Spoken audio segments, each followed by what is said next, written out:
Lady, I am not saying this to scare you or to frighten you or dissuade you from using fertility awareness methods. I just want you to be aware of what's out there. Hey, lady. Welcome to the Postpartum on Purpose podcast. If we haven't met, my name is Annemarie.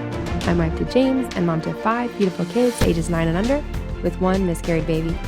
Here we see postpartum, all the way from birth to the first year of life, as a time of grit, growth, and grace. This is episode 87. Hi, lady. I hope you're so well. Let's get started right away with free things this week. If you've been around a minute, you know that free things is mental shorthand for a gentle reminder that no matter the size of our family or budget, a rich, beautiful, meaningful life is available to each of us. And also just a reminder that there's always something. There's always something that we can be grateful for. The highlighted free thing of this week is that a friend of ours, one of our Grandma Tribe members, unexpectedly provided us with supper last night, a big old meal full of pasta. Now, if you know me in real life, though I don't think I've shared this on the podcast much, if ever, I do not prefer pasta in any form ever. But every time that we have a baby, I always put on the meal train afterwards, or my best friend does for me, please a couple of people bring pasta because every other member of my family really enjoys it. Really enjoys it. And for that reason, I just want them to have something fun and delicious. There's always going to be something else that I can have during that time. But for them to be able to enjoy pasta is terrific. And I was away from home last night, so I didn't even have to smell it, look at it, taste it, nothing. It just worked out. It was so kind. It's always the nicest thing when you have a plan for supper, but then somebody else offers you something that you know everyone else will like exponentially better. And last night was a case in point of that. Moving onward. One small change. One small change is just a reminder again that something is always changing, whether for yourself or for your baby in postpartum. And this is a direct counteracting of this fear that we can have that whatever is hard, challenging, or feels impossible today will feel hard, challenging, or impossible forever. If you ever saw the movie Sandlot, you remember that. Forever. And one small change just says, no, it's just not true. There's always something that is being tweaked, something that we are increasing our capacity to handle, something that's difficult today, but might even just be gone, like just flat out gone in the future. And a little change that is big for her is that homegirl, Cecilia, who is now 10 months old, fully 10 months old, she popped through no less than 3 teeth on the top in the last couple of days. Now, I've expected that she had a whole bunch coming because she's been cranky, but she has 3 that have popped through, and she's, I'm pretty sure, got 2 more waiting in the wings. Just boom, boom, ready to go. That is her one, but for her, right? For her, massive. One small change for this week. And this is going to be the third installment, third piece, finishing out a series, so to speak, informal series. First up was my mirror monitor review, using the mirror monitor during postpartum, specifically for fertility awareness and or NFP, depending on what term you use, as part of the Marquette method specifically. And then the episode after that, episode 86, I talked about what to expect when your period comes back, what the general characteristics tend to be for postpartum cycles as they begin to return. And the last thing I just wanted to touch on today was this idea of why NFP and fertility awareness methods can be unreliable or less reliable. I would say less reliable specifically during postpartum, because the answer is not exclusively, well, just you're doing it wrong. The answer is not exclusively, you are so tired that you just can't remember to fill in the blank, track your basal body temperature. You just can't remember to make all of your cervical mucus observations, etc. I just want to briefly touch on a little bit of a reality check or a fact check on that to hopefully give you some confidence moving forward, but also some encouragement, maybe some validation as well. The first thing that I just wanted to address is that usually, if you meet specific criterion for breastfeeding, you will have infertility. You will be infertile. Your return of fertility will not occur in the first 6 months. And that's by meeting specific criteria for LAM, or lactational amenorrhea method. And that simply says that if your period has not come back, you are less than 6 months postpartum, and you are nursing your baby at least every 4 hours during the day, or 6 hours in the evening. So baby's not sleeping 8 hours, let's say, or through the whole night. Under those specific criterion, your likelihood of your fertility returning and having an unintended pregnancy in your first 6 months postpartum is 2%. The lactational amenorrhea method, if you've hit those criterion, is about 98% effective. But here's the thing. Even 98% effective still, as it implies, does not mean 100%. And case in point, sometimes you will have a woman who is exclusively breastfeeding who meets those criteria, so to speak, the first two criteria, or two of them, that she's nursing that often, she's not that far postpartum, she's not past 6 months. And this is my sister's experience. And yet her period returns anyway.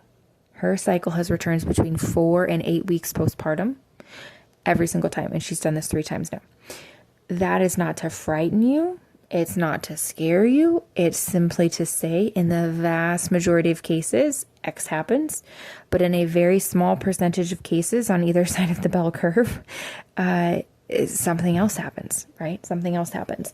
Now, there's a little bit of research into, generally speaking, and like I said, this would track with what my sisters had.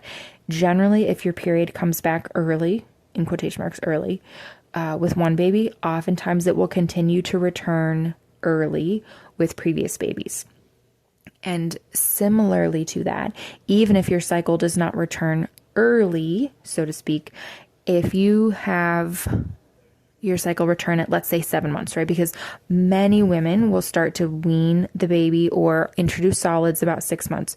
And so generally speaking, I'll give an example of 7 months. If you breastfed baby number 1 and your cycle returned about 7 months, and then baby number 2 comes along and you're breastfeeding about the same, right? Like your patterns of breastfeeding are about the same as they were before. Generally speaking, you're going to see a return of fertility around that same time. Again, it's just a guideline, but I think it can be helpful to take a little bit of the mystery out of things of like, is my period going to come back way earlier, way later? If you're breastfeeding about the same way as you were for a previous baby or babies, generally speaking, you could anticipate a fairly similar return of fertility. And I did not experience that with my first couple of kids. It came back later each time by about a month and a half, but my breastfeeding patterns changed each time, because first time I was working full time, and then I was working part time, and then I was working just PRN, which is even less than part time. And then with my fourth baby, I was not working outside the home at all. So yes, in fact, the breastfeeding that I was doing was changing every time. Now between babies 4 and 5, where I was not working outside the home, in terms of leaving for a job, I've had freelance work the whole time. But in terms of going outside the home and working in a nursing job at the hospital at the bedside, that was not happening for babies 4 or 5. And my period came back within 2 weeks this time of what it did after baby number 4. So I just found that fascinating, and I just wanted to throw that out there in case that was helpful to you, just as a ballpark guideline. And I also wanted to touch on, lady, briefly, there are, in the research that I was able to find, there are about 3 patterns of return of fertility that women can experience. And again, I just think, kind of like I was saying previously, that I really believe it is important for women to understand what's going on hormonally in their bodies, not just because you can, but because there's beauty and majesty in the way that you were designed, and you were designed good. And I similarly want to put this out there, the 3 patterns of return of fertility that they, tend to follow. One of these 3 patterns is, and this is going off the research of Thomas Bouchard, who's a Canadian family practice doctor and does a lot of research on the Marquette method, and he's pioneered a lot of the Mira monitor research for the Marquette method. But the first pattern he identified, he called ovarian quiescence with delayed ovulation. And what that essentially means is that until your cycle returns, your estrogen, your progesterone are in major hibernation mode. They are not really fluctuating. They are just remaining low, low, low until the main event. Now, that does not speak to when that's going to happen. It simply tells you that you might not see signs of fertility until boom, like actually your fertility is returning. And signs of fertility could mean changes on your monitor. If you're using Clear Blue fertility monitor, or if you're using the mirror monitor, or if you are tracking your cervical mucus, it might mean that you just are not really noticing much of anything, certainly not fertile type mucus, until bam, right before the actual event. So that's the first pattern. The second pattern is what he called follicular activity with delayed ovulation. So as you are getting, this is more like a dress rehearsal mode, or like a performance practice for a musical performance. Like you're doing the warm-ups, right? You're going through the motions of something, but you are not at the big day yet. And so with this pattern, you might see a period of high readings on the monitor, but never get a peak reading if you're using Clear Blue Fertility, for instance, because your body was kind of warming up and then didn't pull the trigger. And so then you never got the peak, and it just went down, and you only got a low reading again, maybe after you reset your monitor. Or if over a long period of time, during my postpartum, number 4, for instance, looking at you, eventually it seems like the monitor kind of adjusts to what your body's baseline is. But so in this scenario, you would see signs of perhaps my fertility is returning, and then they go away again. And then more signs that my fertility might be returning, and then they go away again. So you'd have this second option of return of fertility pattern of follicular activity. So follicles are starting to mature, but you are not getting that ovulation happening where the follicle ruptures, the mature egg is released, and if sperm were there, thanks to the good quality cervical mucus, then conception could occur. All right. Then the third pattern is relatively early ovulation. And this really just meant that compared to the other two groups, you would see ovulation return on average about a month earlier. Now, this could also include, like I was talking before, somebody like my sister whose cycle returned very, very early, not just before 6 months, but like before 3 months, before 2 months, even for one of them. So yeah, this could just be that you'd have relatively early ovulation, relatively early first ovulation, so relatively early return of fertility, and typically, these very first ovulations, when they occur this early, will have such a short luteal phase. Now you recall that that's the part of your cycle after ovulation where your progesterone is supposed to rise, and then if you don't get pregnant, then it drops again, and then you have your next period. Generally speaking, the luteal phase during one of these early ovulation would not be long enough to sustain a pregnancy. So even if you were to have that first ovulation early-ish on, generally speaking, your luteal phase would be so short that you would not have the sufficient hormonal background in order to be able to sustain a pregnancy. A little bit different way than I want to kind of explain this to you as well, because I think it can be helpful to consider your return of fertility in several different ways, because this does impact then what I'm going to finish with, which is the specifics on why NFP and fertility awareness can be unreliable during postpartum in particular. But here are the 5 steps that your body tends to go through. Now, depending on if you have this ovarian quiescence with delayed ovulation, which remember, like I said, was estrogen, progesterone, just in straight hibernation mode until, bam, your fertility is returning. Or if you are in the second pattern of follicular activity with delayed ovulation, which is where you're like practicing warming up and then you're not pulling the trigger, practicing warming up, but it's just a dress rehearsal. Or in this relatively early ovulation, which is the third potential pattern of return of fertility. Here are the 5 steps you're going to go through. So depending on your pattern, you're going to spend more time in one or 2 of these steps than the others. But the pattern, no matter what the pattern is, like here are the 5 steps you're ultimately going to go through. At first, you're going to have anovulation, meaning no ovulation, and amenorrhea, meaning no period. Okay. At some point, you're going to have ovarian activity. A follicle is going to develop. Then you are going to possibly ovulate before your first period. And here is where things are different in postpartum, specifically from how they typically would be in regular cycles. Generally speaking, if you have a period, that's because you ovulated. And if you didn't ovulate, then it's not a true period. But in postpartum, every research study that I'm reading, you may have your first ovulation first, or you may have your first period first. Could be either one. So step 3 of this 5-step process, first you were not ovulating and you had no period, and ovulation, amenorrhea. Then you had some type of ovarian activity. Thirdly, you had your possible ovulation before your first period. But then fourth, you had your first period, right? Whether or not it was preceded by ovulation, you had your first period, and then you go into this period of time where you have irregular cycles, generally speaking for about 3 to 6 months.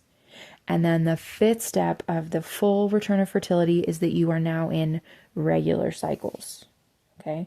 So the very last step would be you are now in regular cycles. Okay. Something else I wanted to emphasize is that there is some research out there, and this is for you all that have thought about the Creighton method or maybe have had experience with the Creighton method. There is some research that Dr. Thomas Bouchard has done, which all of this is very small. I want to put that out there for you as well, just to put all the cards right face up on the table. The research that I am seeing, most of the research that's been done, especially that's been done recently, has been done on very small sample sizes of women, 20, 50, maybe 100 women, not large numbers of women. So everything that I'm saying is with this understanding that, hey, we need a lot more studies of much larger groups of women, and we need to have very heterogeneous, I don't remember how you pronounce that, and it's late.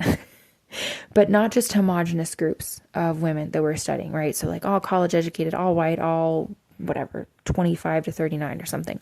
We need to have very broad and diverse groups of women studied to see, to verify that these patterns hold true. But in the research that he has done, Dr. Thomas Bouchard, on this, mucus patterns specifically for breastfeeding postpartum women, not yet in their regular cycles, so previous to that, mucus was only accurate for those women about 1/3 of the time, meaning that their mucus was reflecting what was actually going on in terms of their fertility status. So they were having clear egg white type mucus if they were fertile and not if they weren't. Okay. Other than that 1/3 of the time, the other 2/3 of the time was split between underestimates of fertility. And if you're wondering if that means what you think it means, yes, it absolutely does. An underestimate of fertility would mean that your mucus is not suggesting that you are fertile, but you are, which could lead to unintended pregnancy. And the other way that the battle swung, so to speak, or the pendulum swung, was that you could be overestimating your fertility, meaning that your mucus looked like you were fertile, but in fact you were not. And that can lead to not a baby, but to prolonged abstinence that's not necessary. And the numbers were fairly similar, like I said, in very small research studies, but the numbers were fairly similar both for women who had not yet had their first postpartum period, as compared to women who were in that first 6 cycles before, generally speaking, you hit your regular cycles. So that is a direct reason why you could have less reliability of a mucus-only method, or a method that relies primarily on mucus observations during postpartum, is because there's some research that says, hey, those are not always, not even most of the time, potentially, reflecting your actual underlying fertility status, meaning whether you are or are not, in fact, fertile at that time. Now, there is also a study that I want to tell you about from 2007. It was a Chinese study of 101 women. And I think it's fascinating because of a couple of things. But the type of woman that was being studied was somebody who was breastfeeding and who began solids at 4 months. Now, a lot of us aren't introducing solids at 4 months, but in this particular study, the women were. And by only about a month later, about 5 months postpartum, over half, just over half, 52.5%, but just over half of these women had ovulated 1 month later. Now, 22 of those, 50 or so, ovulated first and then got their period. The other 30 or so got their period, and then their ovulation came, wait for it, 8 to 172 days later. Is this not everything that is difficult about postpartum fertility awareness charting? Well, your period's back, but your ovulation is going to happen somewhere between 8 and 172 days from now. Like, what? What? First of all, if you were to ovulate 8 days after your period, that would be wild and very much unexpected. But again, that is why there are algorithms built into all of the evidence-based modern fertility awareness methods, because crazy things can happen in your first 6 cycles postpartum. But let's say you are following a protocol that accounts for the possibility of ovulation 8 days after your first period. But you are, in fact, one of the women who is closer to the 172 days later end of the spectrum. We can see how that would be challenging, right? We can see how that would be very difficult if a woman is following the rules, so to speak, following the algorithm, and then her signs of ovulation just are not there. Her signs of fertility are not there. Now, is the long and the short of it that you would reach out to your instructor if over a month had gone by, or 2 months, or heaven forbid 3 months, or even 4 months, right? 172 days is a very long time. That's an extreme example. But yes, if you have struggled with fertility awareness or natural family planning postpartum, yes, it can be difficult. Yes, it can be difficult. Do I think it is preferable to the alternative of putting hormonal birth control into your body? Yes, I do. But do I want to sit here and pretend to you, oh, it's going to be easy, Dolly? No, I don't want to do that. No, I don't want to do that, because I wouldn't want somebody to do that for me either. I do not want to give people false hope. I want to give them encouragement. I want to give them validation. And the study that I was talking about, I think, illustrates really clearly why this can be hard. And the last thing that I want to talk about along these lines is that sometimes we see that this prolonged abstinence, right, longer than 8 days, less than 172, and not knowing exactly how long it's going to be, that can lead us to risk-taking behaviors, so to speak, which sounds like we're being naughty or something. No, that's not what. I'm not being naughty. I'm not trying to slap anybody on the hand or wrist here, but simply to say, yes, the longer that you go without that ovulation after your first period, for instance, or before your cycles get regular, you are obviously every day closer to your fertility returning. But if you have no sense of when that is going to be, it can be very difficult, or very easy, on the other hand, to just say, well, let's just have sex and see what happens, because all the other nights nothing happened, we weren't close to our fertility. And yet, so you see, right, it's getting harder and harder because there's more and more abstinence, and yet you are getting closer and closer. You just don't know how close. So that can lead to risk-taking behaviors, just meaning that you are having sex during when you might be fertile. And because good quality sperm is going to last up to 3 to 5 days, if you don't have a 3 to 5 day heads up, which in those early cycles, sometimes we do, sometimes we don't, in terms of that normal estrogen rise that we'd be looking for to tell us, okay, ovulation's approaching, but it's not here yet. This can be a difficult recipe for the prolonged abstinence. It can be a difficult recipe because your mucus signs are not necessarily always going to be reflecting your underlying fertility. The point that I would like to drive home at the very end of all of this is not, well, forget fertility awareness methods, or natural family planning is useless during postpartum. No, that's not my point. That's not what I'm trying to say. I would very strongly encourage you to work with an instructor in whatever method that you choose. And if you are having trouble or previously had trouble with a method in the past, maybe consider looking into a different one. A lot of women like to use Marquette because it can offer them more usable days than they might have with some of the other methods. But again, as I've said before in my mirror monitor review, as I said a long time ago in the episode comparing Creighton to Marquette, it's not a guarantee that you're going to have less abstinence. And in particular, once your cycles returned, so your first period has happened, but you are still in those first 6 cycles, your fertility, and I told this in the last episode, 86 and in 85 both, your fertility is going to be, your abstinence is going to be dictated by the algorithm. And the only time your monitor results are going to tell you something different is if you needed to abstain more, by which I mean sooner, earlier in your cycle. So again, lady, the point of that is not to discourage you. It's just simply to say you were a big girl and you deserve to have the information that is out there and that is available to you, even if it's not fun information all the time. I hope that is helpful to you, lady. I hope that is helpful to you. I'll talk to you next time.